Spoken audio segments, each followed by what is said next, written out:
Tanto o trabalhador quanto o patrão precisam entender muito bem sobre tudo que engloba salário. No vídeo de hoje eu vou falar sobre salário e sobre os descontos possíveis.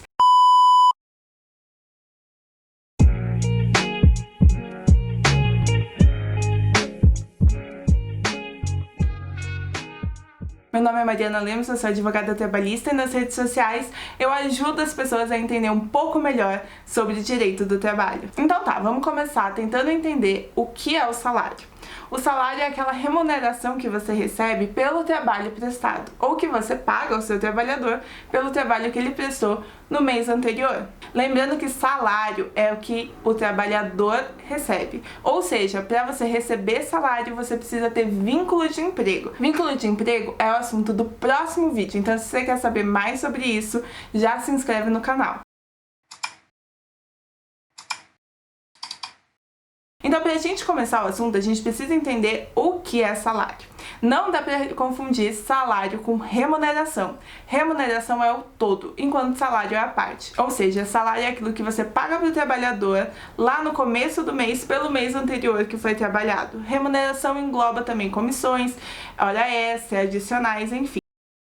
Quanto ao salário, o salário é pago até o 5º dia útil do começo do próximo mês, ou seja, você recebe o referente ao teu mês anterior trabalhado. Quando a gente fala em salário, a gente também tem que falar no pagamento com holerite. Todo mundo precisa de holerite? Não.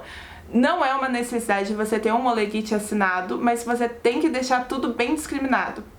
Calma, eu explico, deixa eu voltar.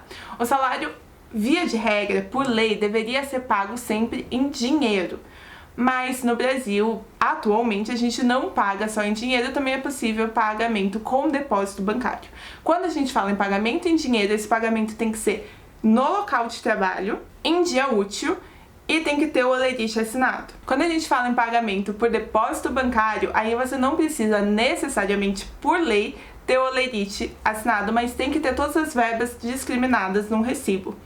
Agora, minha opinião de advogada é, sempre tenha um holerite, sempre peça para o trabalhador assinar, até para ter essa chance de conversa para ver se tá tudo certo mesmo, se todos os descontos que estão ali são devidos. Às vezes pode ter algum problema como alguma falta que está como injustificada e o trabalhador entregou o atestado, então é uma falta justificada, então tudo isso tem que ser conversado. Quando a gente fala em holerite, a gente tem uma imagem na nossa cabeça, né? Geralmente o holerite tem todas as verbas, tem todos os adicionais. Então aqui só mostrando no Google mesmo, exemplo de holerite, para vocês entenderem mais ou menos como que ele é. Ele tem que ter aqui não só as informações da empresa, o endereço da empresa, CNPJ, nome, as informações do mês e do ano, as informações do funcionário, como nome, documento, função. E aqui do ladinho a gente pode ver que tem um espaço para assinatura.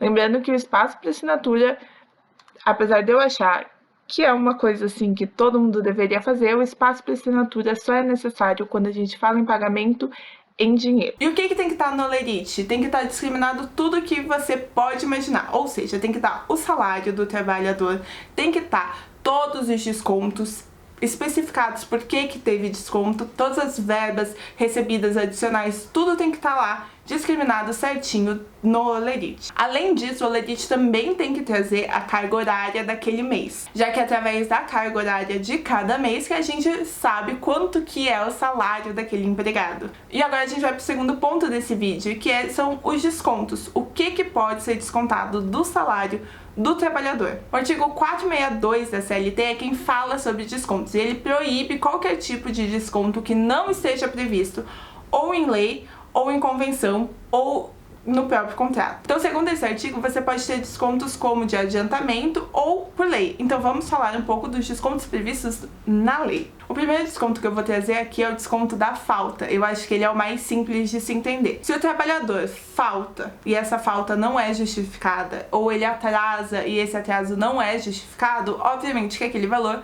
pode ser descontado. A falta não justificada, ela é descontada não só do dia que foi faltado, como o descanso semanal remunerado, que a pessoa perde esse direito, aquele trabalhador perde o direito ao descanso. Então, deixa eu só explicar um pouquinho mais essa parte, porque tem muita gente que me pergunta, quando a gente fala em falta justificada, não tem como Isso é muito importante entender. Não tem como isso ser descontado do salário.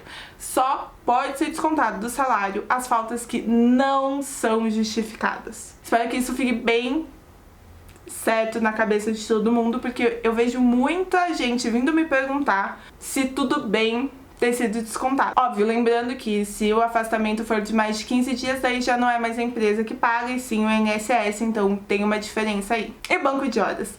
Nem todo trabalhador tem banco de horas e é possível ter banco de horas. Para ter banco de horas tem que ter pelo menos um acordo individual. Pode ter um acordo coletivo, mas tem que ter pelo menos um acordo individual que fale em banco de horas. Tendo esse acordo individual ou coletivo sobre o banco de horas, é lá que vai estar preferencialmente discriminado certinho como que vai ser feito a compensação tanto do banco de horas negativo quanto do positivo. Geralmente a gente fala que isso tem que ser igual, sabe? Se você a cada 1 mês ou 3 meses ou 6 meses, que é o limite legal, tem essa compensação, o desconto também tem que levar em consideração esse mesmo prazo. Então sim, se o teu banco de horas ficou negativo, isso pode ser descontado do teu salário. A lei fala que esse desconto tem que levar em consideração um limite de 30% do salário, porque a lei ela deixa muito claro que pelo menos 70% do salário sempre tem que ser observado, porque isso é um limite para aquele trabalhador poder viver tranquilamente. E lembrando que não só tem que ser conversado, como o colaborador, o trabalhador, tem que entender de todas as regras do banco de horas. E vamos para o próximo ponto, que é o desconto do FGTS. Esse aí não existe. Muita gente me pergunta sobre o quanto que pode ser descontado do FGTS, como que pode ser descontado o FGTS e como deve estar discriminado. E a resposta é: não pode. FGTS é responsabilidade do empregador e não do empregado. Aquele valor que geralmente é 8% do salário é o empregador que paga. E pode estar discriminado no teu holerite? Pode, mas não pode estar descontado do seu salário. Agora, quem pode ser descontado e deve ser descontado do seu salário é o INSS. Isso é o empregador que tem o dever de arrecadar o teu INSS, mas como ele faz isso descontando do seu salário. E o Vale Transporte? O Vale Transporte também pode ser descontado. E quando que ele vai ser descontado? O Vale Transporte ele é obrigatório. Via de regra ele vai ser obrigatório. Geralmente quando entra um novo empregado na empresa, ele vai falar qual que é a necessidade dele. Ou seja, se ele vai pegar transporte público, quantos ônibus ele vai pegar, qual tipo de transporte e quanto que vai custar isso mensalmente para ele. Quando ele tiver esse valor em mente, o empregador pode descontar até 6% do salário para o pagamento do Vale Transporte. Ah, mas passou, eu preciso de mais dinheiro do que só 6% do meu salário para ir e vir do trabalho todos os dias. O que o empregador pode fazer? Pode descontar mais? Não pode. O empregador vai ter que suprir aquele valor que faltou conforme a necessidade do empregado. Lembrando que o empregado que mentir para receber mais, por exemplo, e depois transformar aquele vale transporte em outra coisa, né? Tem gente que vende, tem gente que empresta, tudo isso justifica uma justa causa. Então tem que tomar bastante cuidado com isso. E daí quando a gente fala em vale transporte, a gente já pensa em vale alimentação. Vale alimentação não é obrigatório, isso é importante todo mundo entender. Mesmo não sendo obrigatório, é um direito do patrão de descontar até 20% do salário para pagar em vale alimentação, lembrando que tem que respeitar aquele 30% máximo limite teto de descontos. Então, somando todos aqueles descontos, mais esse 20%, ainda não pode descontar mais de 30% do salário do empregado. Espero que tenha feito sentido. E agora a gente entra nisso, na culpa do empregado. Quando o empregado tiver alguma culpa, por exemplo, se ele fizer um dano à empresa e ele for culpado por aquele dano, ele tiver um dolo, por exemplo, de não devolver um equipamento de proteção, ele tiver o dolo de estragar alguma coisa, de quebrar alguma coisa, aí a gente pode falar assim de um desconto, e esse desconto pode ser maior do que aquele limite dos 30%. Na verdade, o limite vira o oposto. Tem que observar 30% do salário e o desconto pode ser de até 70% por danos causados pelo trabalhador ao patrão quando comprovado seu dolo, sua intenção, ou quando isso estiver previsto em contrato. O que não pode é o empregador passar o risco dele, o risco da empresa, o risco do negócio para o trabalhador. Como assim? Por exemplo, se ele trabalha com mercado, com venda de produtos perecíveis, seja mercado, restaurante, e quando passa a validade desses produtos, ele desconta dos funcionários, ele está passando o risco dele para aqueles funcionários. Isso não pode acontecer nunca. Esse desconto é sempre proibido. E agora, chegando no final desse vídeo, eu acho que é importante a gente falar sobre a importância e a relevância do salário para o empregado. A lei trabalhista entende isso, ela entende que essa é a fonte de sustento daquele funcionário. Como fonte de sustento, é óbvio que ela vai ser muito protegida. Então, os descontos têm que ser só os previstos em lei e eles têm que ser discriminados, eles têm que ser explicados. O empregado não pode se sentir tirado proveito, se sentir que falta dinheiro ali naquele salário no final do mês. O que eu digo como advogada para qualquer empregador, explique muito bem todos os descontos, tudo para o seu empregado.